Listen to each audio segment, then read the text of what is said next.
spiritual abuse starts inside yourself. It starts with forgetting your spiritual power.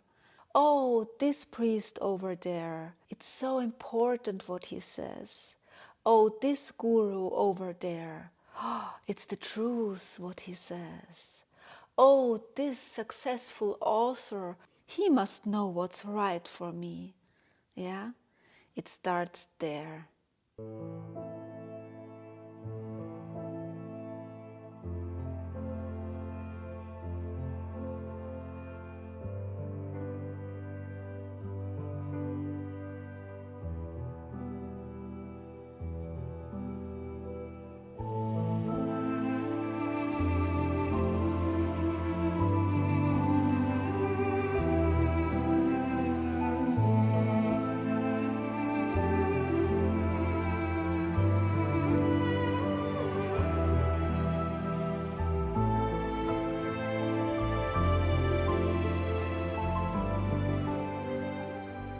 Autumn has come. It's getting colder and mornings are crisp. The fire of the summer gives place to the deep waters of introspection. For a long time, I carried something in my heart, a topic which is not easy to talk about. Spiritual abuse and spiritual empowerment. I got to know many groups, spiritual groups, alternative groups, and groups with ethical intent.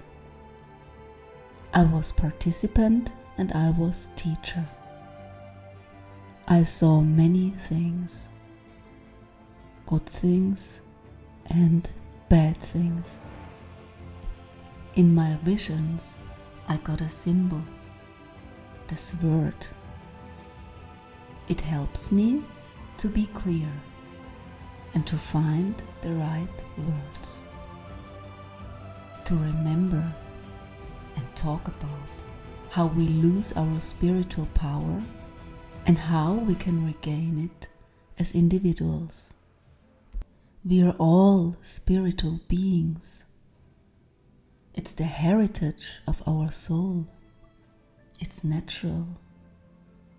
Every human can connect with the transcendent, with the inner mystic and the inner priest. I went to an old castle here in Austria to connect with my inner knight, to find my voice and speak up. How we identify spiritual abuse to come into our full spiritual power.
I will talk about spiritual abuse and about spiritual empowerment. They are both sides of the medal. On one side you have spiritual abuse, and on the other side you have spiritual empowerment. Yeah? Spiritual abuse can have many forms and many facets. and it's a spectrum. On one side, you have the extreme forms of spiritual abuse. Cults where people are traumatized, priests who sexually abuse children, or you have people with radical religious beliefs who kill other people in the name of their God, in the name of their belief. This is the extreme side of the spectrum. On the other side of the spectrum, spiritual abuse can be very subtle. It can be your friend telling you how to interpret your relationships. Yeah, I see this very often in spiritual groups, in women's circles. This is the way you have to interpret your experiences. That's what it means. This is what you should do in your relationship. This is what God is. This is how you meditate in a right way. These are the right words to use. And usually people don't use the word right even. They don't say this is the right words. They just offer you their interpretation of the world. They just offer you their way to do spiritual acts. And this can be very subtle. You know, in group sessions, it can show just in the way how important other people think that your opinion is, how much they let you raise your voice, how much they let you be an equally important spiritual authority. And sometimes it's not other people, it's yourself who doesn't value your own spiritual power. Spiritual abuse starts inside yourself. It starts with not valuing your own inner mystic, your own inner priest. It starts with forgetting your spiritual power. Oh, this priest over there, it's so important what he says. Oh, this guru over there, oh, it's the truth what he says. Oh, this successful author who wrote 10 books about spirituality, he must know what's right for me. Yeah, it starts there. It took me many years to realize that I thought that other people have more authority about spiritual beliefs than myself, even if those people obviously didn't have the same spiritual depth than I had. Just because they could argue better, they could talk better, they just could explain themselves. And I couldn't use words. I was a long time of my life, I was just in my non-verbal spiritual experience. I couldn't put it in words, and therefore I thought that what this guru, what this priest, what this author, what this teaching said was better and of more value than what I experienced. And this is not true. This is not true. I had to value myself and to realize how deep my own spiritual experiences are. Yeah, and you can also value yourself. Spiritual abuse usually goes hand in hand with other types of abuse. So if you have spiritual abuse or mental abuse or psychological abuse, it's much easier for this person or these groups to connect it with sexual abuse, financial abuse, or with political abuse. Why is this? Spiritual abuse brings people in a state of mind where they don't value their own perception of the world, their own interpretations of the world and of reality. So they don't even realize that it is abuse. You can only say this is abuse, this is violence, when you can connect the word violence and abuse with the experience you made. When people are spiritually abusive, or when teachings are spiritually abusive, they usually tell you that your interpretation of the world and your perceptions are wrong, or they are not holy enough, or they are not of a higher spiritual state, or they are not in sync with God. It has to be this way in the name of God. It has to be this way in the name of ethics. It has to be this way in the name of a higher spiritual level. Many people, especially when they're searching for a new life path or when they're searching for meaning in their life, they want to believe that this teaching or this person shows them the way. And especially people in difficult life situations or people with problems, people who suffer. These people are especially prone to be a victim of spiritual abuse. Spiritual abuse starts at the moment when you let other people tell you which spiritual acts are right for you and how you should interpret your experiences and the world. This is where spiritual abuse starts. This is the core of it. When you let others say, this is not the right spirituality, this is not the right ritual, this is not the right religion, and I will tell you, or this teaching will tell you the right way. This can become very personal, and this can affect very specific parts of your life.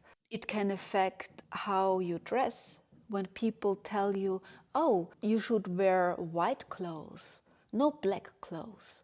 You should wear these colors, they are more spiritual.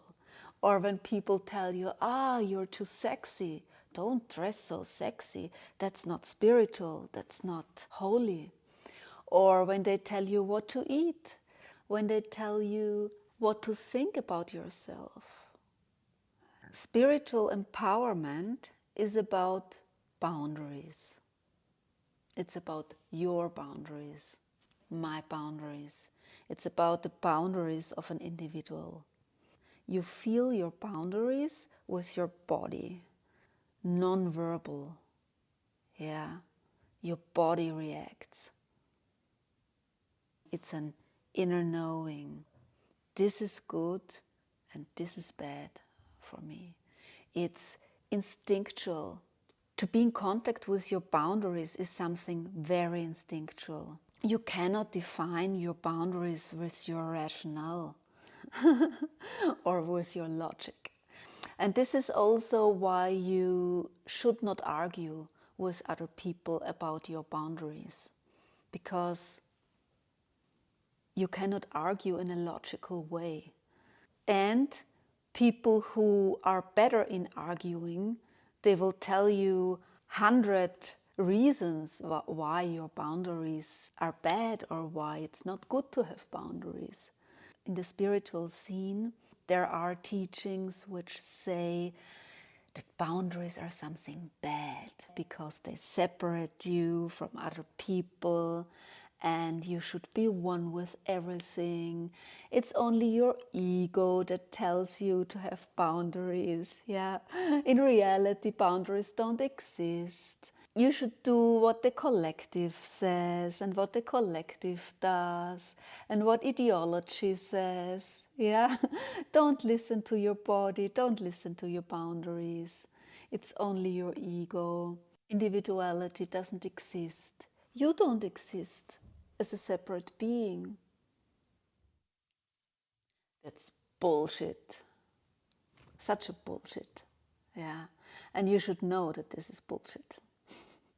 And it's not only what people say, it's also social codes. In some spiritual groups or alternative groups, People give each other hugs all the time. Let's hug each other. Let's love each other all the time. And I mean, there is nothing wrong with that. You can do that if you want. I do it sometimes when I like to do it and when I feel like it. But in some groups, there is this subtle pressure to hug other people. If you're like me, you like to adapt to social codes because you want to be polite and you want to be nice to other people and you don't want them to feel bad. So you adapt to those social codes. And with time, you realize that you feel bad. I realized that I developed disgust and anger for those people who gave me hugs all the time and who came to me like a boa constrictor and hugged me and, put me in their arms. And it took me a while to allow, to allow myself to feel that. And it took me another time to allow myself to put boundaries and to tell them, no, I don't want to hug. I want to give you my hand. And I returned to the good old handshake. So this can be a way how you feel your boundaries, and this can be something where you have to set boundaries. Another example. Sometimes it's difficult to put boundaries because of spiritual methods which open you up. You come into a trance state and you are in this very open and slow and non-verbal spiritual state. And in this state, it's more difficult to put boundaries and it's easier for other people to overstep your boundaries. So, for example, I participated at a meditation. It was called the Aum meditation, and it was an active meditation in a tantra kind of setting. And it consisted of 10 or 12 stages, and at each stage you did something different and music was in the background. So at one stage, for example, it was emotional release and you screamed, got in contact with your emotions, and at another stage you laughed, at another stage you meditated for your own, and at other stages you got in contact with the other people in the room. At the end of this meditation, I was in a very open, slow and trance kind of state. It was a good meditation, I really liked it, but there was this one stage where you had to say goodbye and thank you with a namaste. You stood in front of each other and said namaste, thank you, and I see the holy being inside you. It's a nice thing to do. And there was this guy. It started with him coming much too close. So I felt that the distance, it's not the right distance. He's standing too close. I could smell his sweat and it was, I didn't like this, yeah. Then we were making namaste. And then he said, when we make namaste, we must touch each other. Our heads must touch. Our fingers must touch. This is the right way to do it. I know it because I did this meditation for several years. So he he portrayed himself as an authority because he wanted to touch me. In this situation, it would have been wrong to argue with him. My body made this movement and said, go away. I just told him, no. This is the way you can put boundaries. You don't have to say anything. You can just go away. and do your thing. What is spiritual empowerment? It consists of two things. One thing, choosing your spiritual acts. The spiritual acts that you feel good with. The other thing is how you interpret your life and the world. So, acts and interpretations. That's basically the two things for spiritual empowerment. Which acts do I mean? This can be rituals, this can be ceremonies, sending a prayer, which words you use in your spirituality. It's important to follow your own intuition, to feel which spiritual acts are right for you, which traditions and which aesthetics are right for you, which language, which forms. For example, during winter solstice, you usually burn your wishes for the next year. And there was a woman who asked other people, am I allowed to burn my wishes this or that way? I was very sad when I read that. It's so common that people are not in contact with their own intuition and they don't trust their own spiritual power and their own decisions. And this is a small example. How to burn my wishes. Should I write it on this paper or on that paper? And should I burn it, in the evening or in the morning? Trust your intuition. Spiritual empowerment, it's not something other people owe you. There is no priest or no church that owes you your spiritual empowerment. Spiritual empowerment is something you owe yourself. I owe myself my spiritual empowerment. Some people, they feel like victims all the time and say, oh, the evil church and evil guru and evil cults and evil groups and evil ideology. Yeah, there is structural spiritual abuse. There are abusive groups, cults and churches or parts of churches. But don't be a victim. Do your own thing. Trust your own spiritual power and your own intuition and just do your own thing. Spirituality, it's something everybody has inside. Everybody can connect with soul space, with the holy, with God, with the transcendent. Everybody can be a mystic. Everybody can do spiritual acts. You can be a priest for yourself in your home. When you light the candle, when you use your tarot cards, when you dive deep into your inner space. Trust your own power. It's so fulfilling to do that. It's so fulfilling to be in your spiritual power. And it's the time. Now is the time. Every individual can come in its spiritual power. Yeah. Also trust your interpretations, your way of interpreting your experiences and the world. Trust your intuition to choose the right stories. Which spiritual stories speak to your heart? Which stories give you the feeling of freedom and openness and calmness and peace?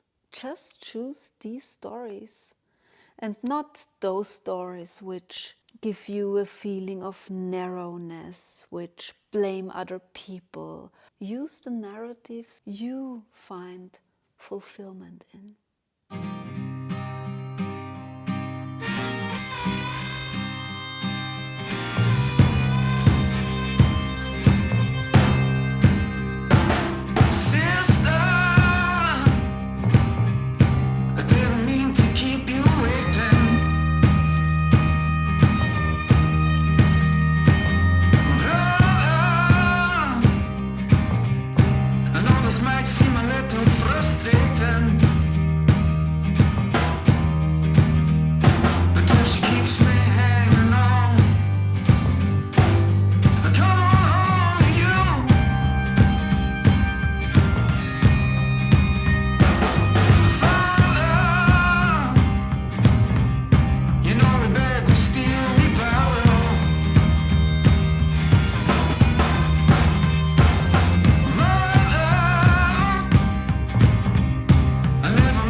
me